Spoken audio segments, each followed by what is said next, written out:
أعوذ بالله من الشيطان الرجيم. بسم الله الرحمن الرحيم.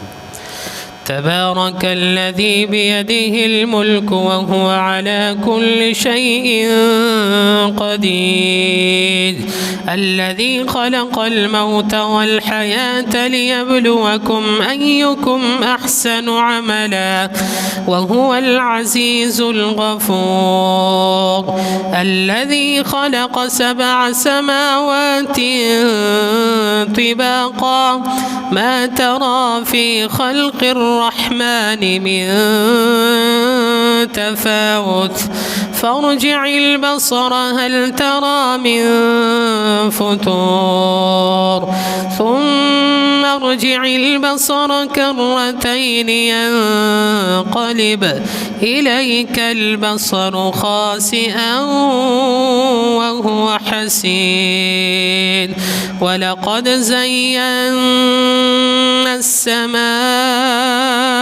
الدنيا بمصابيح وجعلناها رجوما للشياطين وأعتدنا لهم عذاب السعير.